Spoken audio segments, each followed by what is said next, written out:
নমস্কার, আপনারা দেখছেন আমার পুরুলিয়া ইউটিউব চ্যানেল। আজকে আমরা ভিডিওতে ট্রেনিং কোয়ালিফিকেশনের যে অপশানগুলো রয়েছে সেগুলো নিয়ে আমরা আলোচনা করব। এর আগে আপনাদেরকে প্রাথমিক টেট পরীক্ষার ফর্ম ফিল আপের সম্পূর্ণ ভিডিও আমি পোস্ট করেছি। আপনারা যদি না দেখে থাকেন ডেসক্রিপশনে লিঙ্ক দিয়ে দেবো, সেখান থেকে দেখতে পারেন। আজকে শুধুমাত্র আমরা এই বিষয়টি নিয়ে আলোচনা করব। এখানে যে অপশানগুলো রয়েছে এগুলোকে কিভাবে পূরণ করবেন। যদি সঠিকভাবে না পূরণ করেন এখানে কিন্তু অনেকেরই ভুল হয়ে যাওয়ার সম্ভাবনা রয়েছে। প্রথমে আপনাদেরকে এখানে জানিয়ে রাখি নেম অফ দ্য এক্সামিনেশান। এখানে আপনাদের যে 2 ইয়ার্সের ডিপ্লোমা কোর্স রয়েছে, আপনারা যদি ডিএলএড করে থাকেন সেক্ষেত্রে ডিএলএড দেবেন, যদি বিএলএড করে থাকেন সেক্ষেত্রে বিএলএড, বা যদি আপনি বিএড করে থাকেন বিএড দেবেন, এবং আরসিআই রিকগনাইজড যদি আপনি স্পেশাল এডুকেশন থেকে ডিপ্লোমা করে থাকেন সেক্ষেত্রে আপনি স্পেশাল লাস্টের অপশানটি চুজ করবেন। এরপর আসছি এফিআর স্টেট ফর্ম। এফিআর স্টেট ফর্ম আপনি যদি ওয়েস্ট বেঙ্গলের কোনো ডিএলএড কলেজ থেকে ডিএলএড কোর্স করে থাকেন সেক্ষেত্রে আপনি এখানে ওয়েস্ট বেঙ্গল করবেন। সিম্পল, এখানে কোনো সমস্যা নেই। এবং তাদের প্রত্যেকেরই এক্সামিং বডি হবে WBBPE West Bengal board of primary education. কারণ আমাদের ওয়েস্ট বেঙ্গলে যতগুলো ডিএড কলেজ রয়েছে সেই ডিএড কলেজগুলোকে অ্যাফিলিয়েটিং রয়েছে এখানে West Bengal board of primary education থেকে। আপনারা নিশ্চয়ই দেখেছেন যে এখান থেকেই পরীক্ষার আবেদন নেওয়া হয়ে থাকে, এখান থেকে কাউন্সেলিং হয়ে থাকে, এখান থেকেই রেজাল্টও পাবলিশ করা হয়ে থাকে, অ্যাডমিট কার্ডও ইস্যু করা হয়ে থাকে অনেক সময়, বা নোটিশ ইস্যু করা হয়ে থাকে। তো এই এক্সামিং বডির জায়গাতে WBBPE অর্থাৎ West Bengal board of primary education হবে, এবং স্টেট হচ্ছে আমাদের ওয়েস্ট বেঙ্গল।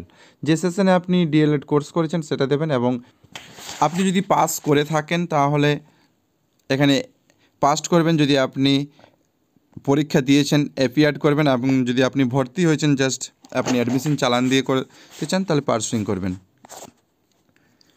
এরপরে আসছি আমি, এখানে অনেকেই এনওএস থেকে ডিএলএড কোর্স করেছে। এনওএস থেকে ডিএলএড কোর্স করে থাকলে এখানে তো 2 years diploma in elementary education হবে, এখানে কোনো সমস্যা নেই। এরপর অ্যাপিয়ার্ড ফর্ম স্টেট ফর্ম, আপনার যে ডিএলএড কোর্স, এই আপনার ডিএলএড কোর্স অর্থাৎ ডিএলএড যে ট্রেনিং কোর্স সেই কোর্সটি করা হয়েছিল national institute of open schooling. যার কোনো শাখা বা যার কোনো ইউনিভার্সিটির কোনো অফিস আমাদের ওয়েস্ট বেঙ্গলের মধ্যে নেই। যেগুলো ছিল সেগুলো স্টাডি সেন্টার ছিল এবং রিজনাল অফিস ছিল, যাতে স্টাডি সেন্টারগুলোকে চালানো যায়। মূল অফিস হচ্ছে উত্তরপ্রদেশের নয়ডাতে। ন্যাশনাল ইনস্টিটিউট অফ ওপেন স্কুলিংয়ের পুরোপুরি সেট আপ রয়েছে বা অফিস রয়েছে, সেটা হচ্ছে নয়ডাতে। নয়ডা আমাদের উত্তরপ্রদেশের মধ্যে পড়ছে।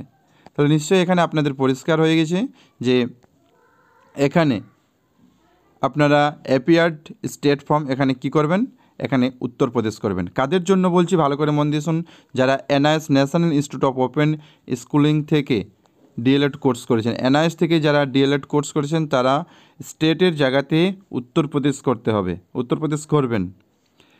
তারপরে আসছে এক্সামিং বডি বা অ্যাফিলিয়েটিং বডি।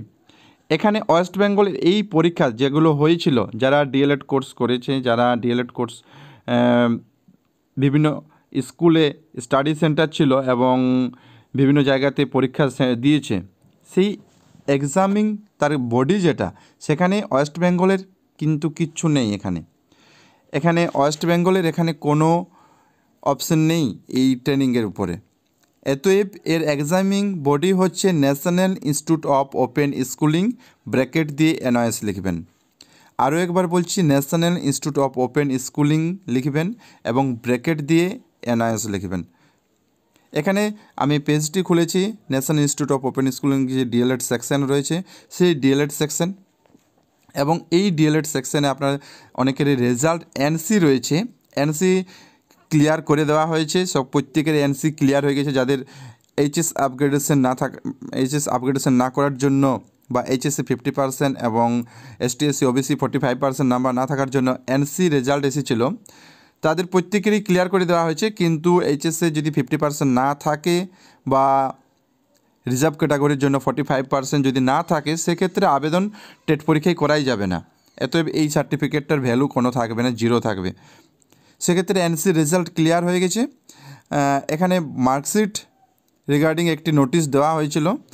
এই নোটিশটি যদি আপনারা দেখেন, সেখানে বলা হয়েছে যে খুব শীঘ্রই দেওয়া হবে মার্কশিট এবং সার্টিফিকেট। এখানে রয়েছে যাদের এনসি রয়েছে যে the marksheet statement and certificate will be issued shortly, তাদের খুব শীঘ্রই স্টাডি সেন্টারের মাধ্যমে দেওয়া হবে।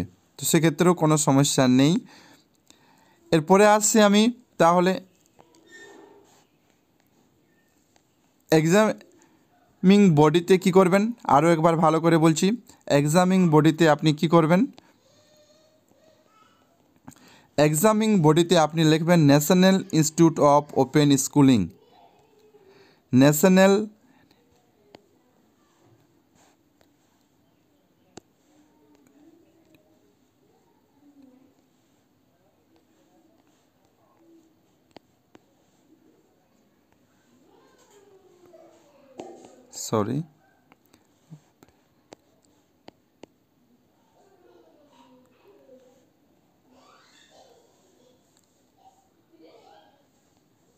ব্র্যাকেট দিয়ে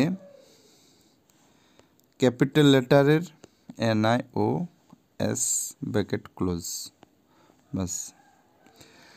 এক্সামিং বডি বা অ্যাফিলেটিং বডিতে আপনি লিখবেন national institute of open schooling bracket দিয়ে NIOS।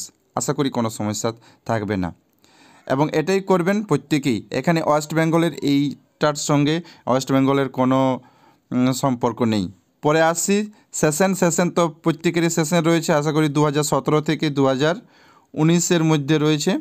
17-19 সেশন, 17-19 সেশনে আপনারা দেবেন। তারপরে সেশন দেওয়ার পর এখানে আপনি তো যদি পাস করেছেন অবশ্যই এখানে পাস করবেন। অ্যাপিয়ার্ড যদি কেউ থাকেন অ্যাপিয়ার্ড তাহলে অ্যাপিয়ার্ড, এবং এটা সাধারণত যারা ভর্তি হয়েছে তাদের জন্য পার্সুইং, এবং ইয়ার অফ পাসিং আপনি কোন সালে পাস করেছেন, তো 2019 সালে আপনি ডিএলএড কোর্সটা করেছেন, পাস করেছেন, তো 2019। এইভাবে ট্রেনিং কোয়ালিফিকেশনটিকে ভরবেন। বিশেষ করে আমি আজকের ভিডিও বানার উদ্দেশ্য হচ্ছে যারা NIOS থেকে ডিএলএড কোর্স করেছেন তাদের ক্ষেত্রে যদি আরও কিছু প্রশ্ন থাকে অবশ্যই কমেন্ট সেকশানে কমেন্ট করতে পারেন। আরও একবার বলছি 2 years D.El.Ed course, Uttar Pradesh national institute of open schooling, 17-19 first এবং 19।